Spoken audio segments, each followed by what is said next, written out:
नमस्कार दोस्तों। कहते हैं इंसान की सोच सबसे बड़ी ताकत होती है। अगर आप किसी चीज को पूरे मन से चाहें तो उसे हासिल किया जा सकता है। ये केवल हमारा दावा नहीं है, ये बात दुनिया के महान विचारकों और महापुरुषों ने भी कही है। लेकिन फिर सवाल उठता है, अगर ये सच है तो जो हम चाहते हैं वह हमें क्यों नहीं मिलता? क्या आपने कभी सोचा है कि कोई भी व्यक्ति अपने जीवन में दुख नहीं चाहता, लेकिन फिर भी दुखों से घिरा रहता है? हर इंसान सफलता चाहता है, खुशहाली चाहता है, लेकिन इसके बावजूद उसे सफलता क्यों नहीं मिलती? ऐसा कौन होगा जो मन में नाकामयाबी की इच्छा रखता हो, लेकिन फिर भी जिंदगी उसे वहीं ले जाती है? तो क्या समस्या हमारी सोच में है, या हम गलत रास्ते पर चल रहे हैं, या फिर वो महान विचार ही गलत हैं? आज की कहानी में मैं आपको ऐसी रहस्यमयी बात बताने वाला हूं जो आपकी सोच को पूरी तरह बदल देगी। यह कहानी आपको आकर्षण के नियम, लॉ ऑफ अट्रैक्शन को समझने का एक सरल मंत्र बताएगी। इससे आपको पता चलेगा कि आपकी मनचाही चीजें कैसे प्राप्त की जा सकती हैं। लेकिन इससे पहले कि हम कहानी की गहराई में उतरें, चैनल को सब्सक्राइब जरूर करें ताकि आप ऐसी प्रेरक कहानियों से जुड़े रहें।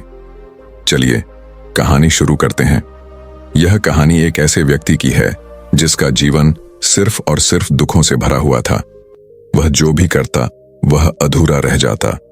परिवार में कलह, आर्थिक समस्याएं और किसी का सहारा न मिलना उसके जीवन का हिस्सा बन चुके थे। धीरे धीरे वह इतना निराश हो गया कि आत्महत्या जैसे विचार भी उसके मन में आने लगे। लेकिन परिवार के प्रति जिम्मेदारी ने उसे ऐसा कदम उठाने से रोका। एक दिन उसने अपने मित्र से पूछा, मैं अपने जीवन को कैसे सुधार सकता हूं? मित्र ने सलाह दी, किसी ज्ञानी बाबा के पास जाओ। वे तुम्हें एक ऐसा मंत्र देंगे जिससे तुम्हारी सारी समस्याएं दूर हो जाएंगी। उसे यह सुझाव सही लगा और वह एक बाबा की खोज में निकल पड़ा। कई बाबा मिले, कई टोने टोटके करवाए, लेकिन दुख कम होने के बजाय और बढ़ गए। हवन, पूजा और उपायों में उसका धन समाप्त हो गया, लेकिन उसका जीवन और निराशाजनक होता गया। आखिरकार उसे एक ऐसे बाबा के बारे में पता चला जो कोई दक्षिणा नहीं लेते थे। यह सुनकर उसने तय किया कि इस बाबा के पास जरूर जाना चाहिए। जब वह वहां पहुंचा तो बाबा ध्यान में लीन थे। उसने उनके ध्यान से बाहर आने का इंतजार किया। बाबा ने उसकी परेशानी को समझा और पूछा, बच्चा, तुम क्या चाहते हो? उसने कहा, बाबा, मैं बहुत दुखी हूं। मैंने हर उपाय आजमाया है, लेकिन दुखों का अंत नहीं हो रहा। कृपया मुझे कोई मंत्र दें जिससे मैं सुखी हो जाऊं। बाबा मुस्कुराए और बोले, मैं तुम्हें एक सरल मंत्र दूंगा, लेकिन इसे करना आसान नहीं होगा। बाबा ने कहा, जब तुम घर जाओ तो रास्ते में और दिन भर अपने मन में यह दोहराते रहना, मैं सुखी हूं, मैं सुखी हूं। लेकिन ध्यान रहे, तुम्हारे मन में बंदर का ख्याल बिल्कुल नहीं आना चाहिए। अगर बंदर का विचार भी आया तो मंत्र निष्फल हो जाएगा। वह व्यक्ति सोचने लगा, मुझे तो कभी बंदर का ख्याल नहीं आता, यह आसान होगा।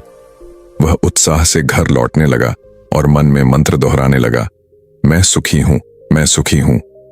जैसे ही उसने मंत्र शुरू किया, उसके मन में अचानक बंदर का ख्याल आ गया।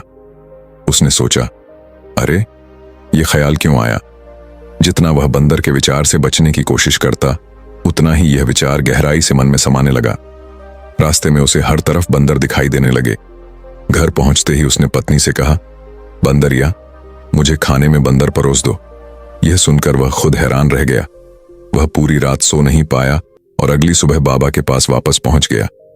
बाबा ने उसकी हालत देखकर कहा, बच्चा, यह मन का जाल है। जो चीज हम अपने मन से निकालना चाहते हैं वह और गहराई से हमारे भीतर समा जाती है। दुख से बचने की कोशिश में तुम दुख को और अपने पास बुला लेते हो। उन्होंने समझाया, जब तक तुम किसी चीज से लड़ते रहोगे वह तुम्हारे भीतर और गहराई तक समाएगी। मन को खाली करो, दुख से लड़ना बंद करो। जब तुम दुखों के बारे में सोचना बंद कर दोगे, तभी तुम्हें सच्चा सुख मिलेगा।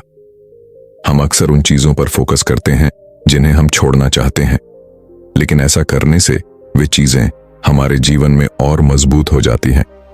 हमें चाहिए कि हम बिना किसी डर या संघर्ष के अपने मन को खाली रखें और अपनी इच्छाओं पर ध्यान केंद्रित करें। तो दोस्तों, क्या आप भी इस मंत्र को अपनाने के लिए तैयार हैं? अगर हाँ, तो इस कहानी को दूसरों के साथ साझा करें और इस चैनल को सब्सक्राइब करना न भूलें। अगली प्रेरक कहानी में फिर मिलेंगे। तब तक खुश रहें और अपने मन को सकारात्मक बनाएं।